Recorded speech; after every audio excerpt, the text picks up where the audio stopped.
ओम शांति।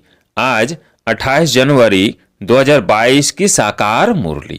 आज बाबा ने कहा, मीठे बच्चे, एक ईश्वर से सच्ची मोहब्बत रखनी है।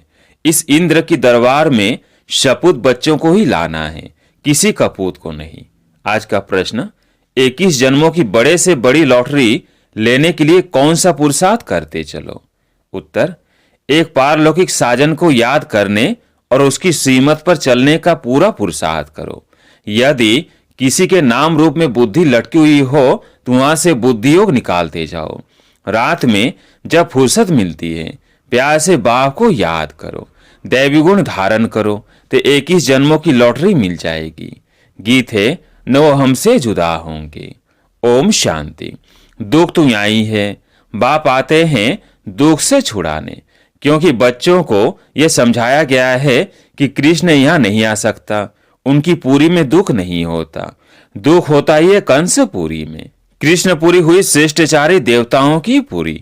अभी दैवी गुण धारण करने वाले बने हैं। अगर आसुरी गुण रखते रहेंगे तो दैवी संप्रदाय में अच्छा पद नहीं मिलेगा। अभी पद नहीं मिला तो कल्प कल्पांतर नहीं मिलेगा। बड़ा घाटा है। वो घाटा फायदा तो एक जन्म के लिए होता है। यह तो जन्म जन्मांतर की बात है। अच्छे बुरे कर्म होते हैं ना।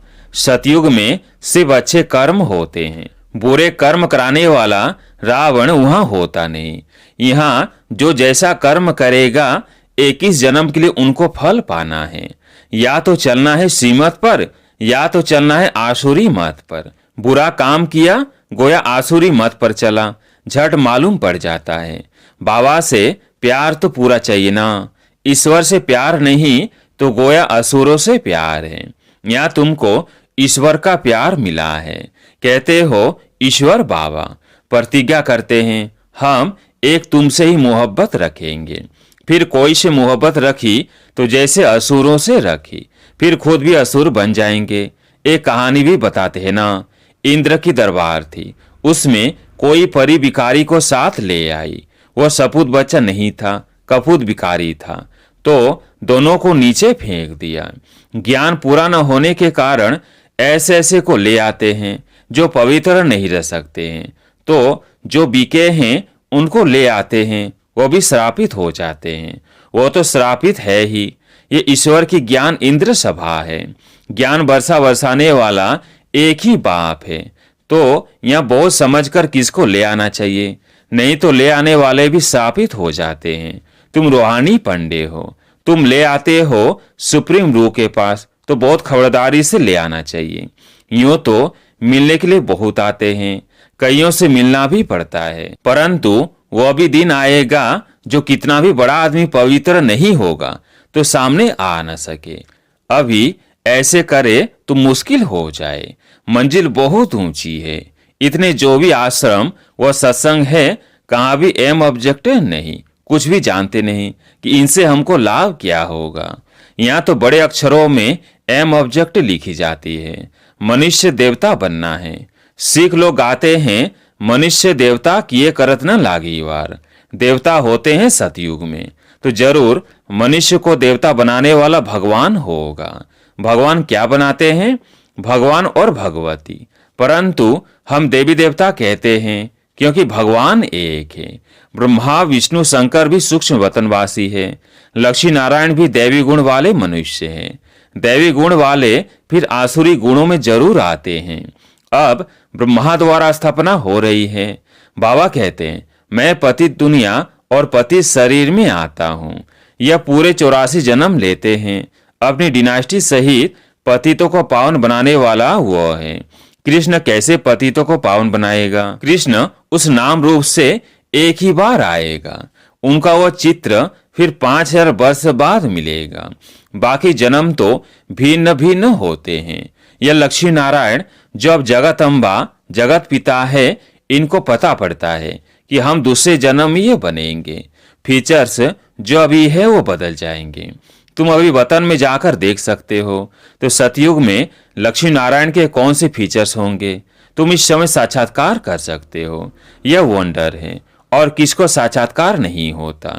तुम इस एक का एक्यूरेट देख सकते हो, परंतु वह फोटो यहाँ तो निकल ना सके। यह फोटो तो यहाँ ही बनाए हैं, तुम जानते हो भविष्य में यह बनेंगे। गुरु नानक का एक्यूरेट चित्र जो था वो 5000 वर्ष बाद होगा। यह बातें तुम ही जानते हो। ऐसे बाप के साथ योग बड़ा अच्छा चाहिए और अव्यभिचारी योग चाहिए। कोई के नाम रूप से प्रीत लगी तो व्यभिचारी हो गए।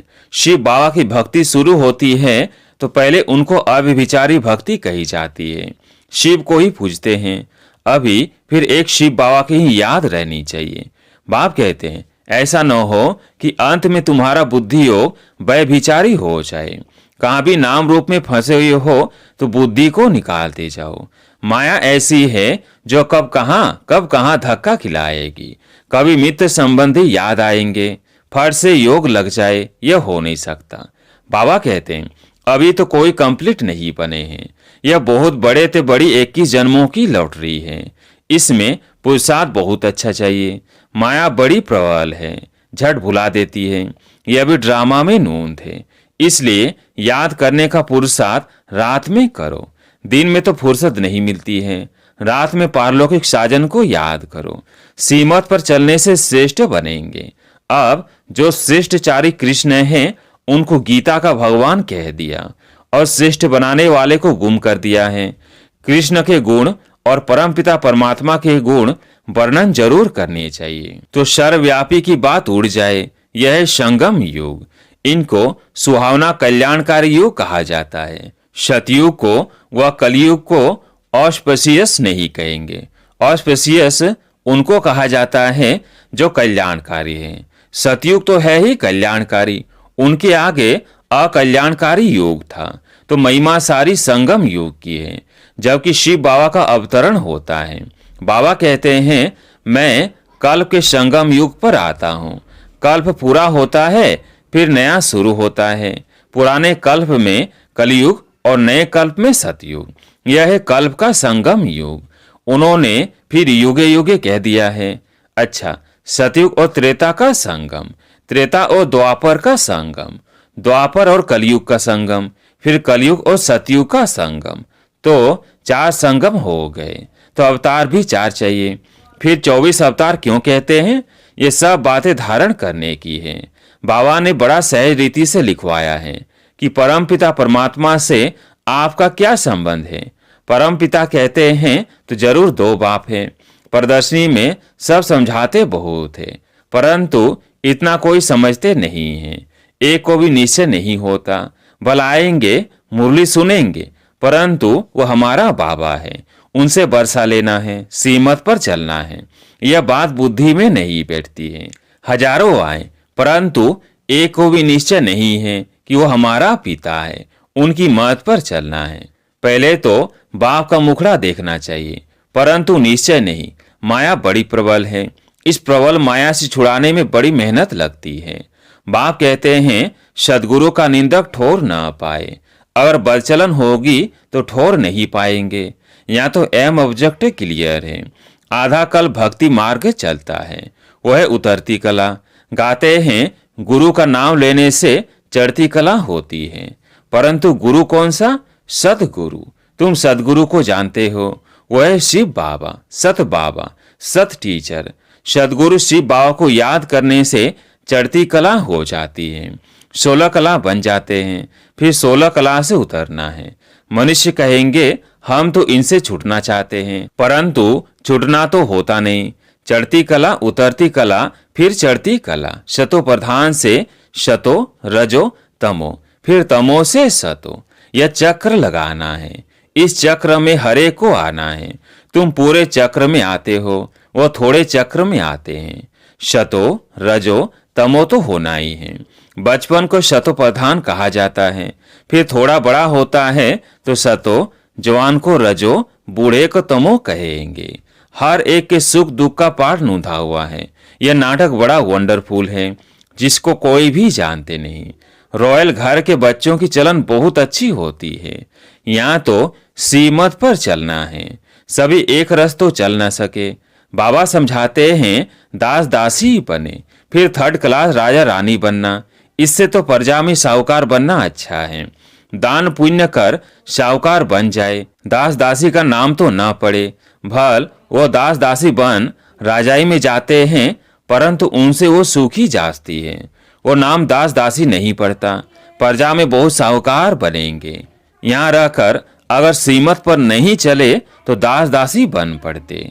यहाँ रहकर कोई कुकर्म करते हैं तो दासी के भी दासी बन पड़ते हैं। कोई तो अच्छी दासी होती है, कोई रिस्पेक्टलेस होती है, तो पुरुषार्थ बहुत अच्छा करना चाहिए। इसलिए बाबा लिखते हैं बच्चों का सर्टिफिकेट भेज दो। कई हैं जो अपने को मियाँ मिठू समझ बैठ जाते हैं, फिर रिपोर्ट कौन करे जो सावधानी मिले। बाबा का काम है समझाना। एम ऑब्जेक्ट तो पूरा है, जो चाहे पुरुषार्थ कर लो। विजय माला में पिरो कर दिखाओ। 8 की भी माला है, 108 की भी माला है, 16,108 की भी माला है। वाइसलेस वर्ल्ड के राजा रानी थोड़े होते हैं, पीछे बहुत हो जाते हैं। यह भारत के सबसे जास्ती होंगे। कितने गांव हैं, कितने राजा रानी, फिर उन्हों के कितने प्रिंस प्रिंसेस, कितने ढेर हैं। बड़ी लिस्ट निकालते हैं। महाराजा, राजा, फिर उनके कुटुंब वाले। डायरेक्टरी में मुख्य नाम डालते हैं। वहां तो एक एक बच्चा होता है। बड़ा लंबा चौड़ा हिसाब है। फिर भी बाप कहते हैं बेहद के बाप को याद करो, जिससे वर्षा पाना है, गृहस्थ व्यवहार में भी रहना है। यह है पवित्र प्रवृत्ति मार्ग। कोई मनुष्य ईश्वर को न जानने के कारण स्वयं को ही ईश्वर समझ बैठे हैं। जन्म मरण में आते रहते हैं, अकाले मृत्यु भी होती रहती है और ईश्वर भी कहलाते रहते हैं। तुम जानते हो देवताएं कभी अकाले नहीं मरते हैं। जब टाइम पूरा होता है तब साक्षात्कार होता है। अब पुराना शरीर छोड़ नया लेना है। बहुत समझने की बातें हैं। बस एक बाबा को ही याद करना है और कोई के नाम रूप में धक्के नहीं खाने हैं, नहीं तो गिर पड़ेंगे। बाबा को तो अनेक प्रकार से उठाना पड़ता है। इसमें तो शिव बाबा की पधरामणि है, इनसे रीस नहीं करनी है। माया तूफान बहुत लाती है। हनुमान मिसल पक्का बनना है, जो माया रावण हिला ना सके। आदि देव को महावीर हनुमान भी कहते हैं। नाम रख दिए हैं। बच्चों में कोई महारथी भी है। बात प्रैक्टिकल में यहाँ की है।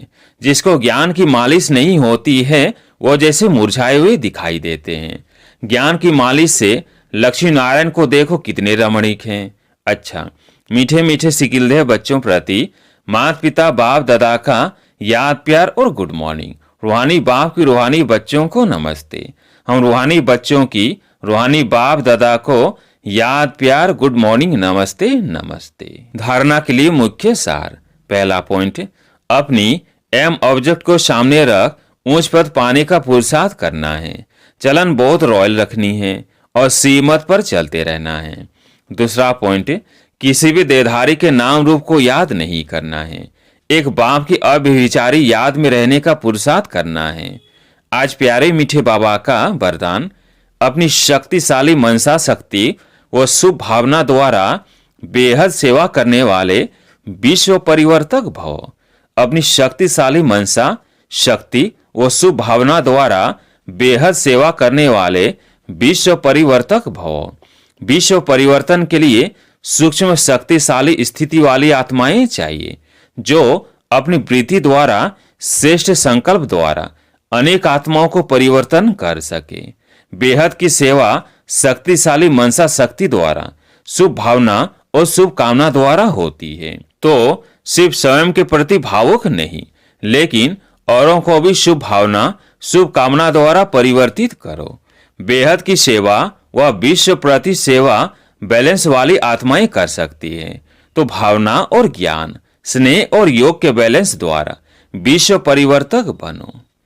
आज का स्लोगन, बुद्धि रूपी हाथ बाप दादा के हाथ में दे दो तो परीक्षाओं रूपी सागर में हिलेंगे नहीं। बुद्धि रूपी हाथ बाप दादा के हाथ में दे दो तो परीक्षाओं रूपी सागर में हिलेंगे नहीं। लवलीन स्थिति का अनुभव करो। जब मन ही बाप का है तो फिर मन कैसे लगाए, प्यार कैसे, यह प्रश्न ही नहीं उठ सकता, क्योंकि सदा लवलीन है। प्यार स्वरूप मास्टर प्यार के सागर बन गए तो प्यार करना नहीं, प्यार का स्वरूप हो गए। जितना जितना ज्ञान सूर्य की किरणें व प्रकाश बढ़ता है उतना ही ज्यादा प्यार की लहरें उछलती है। अच्छा, ओम शांति।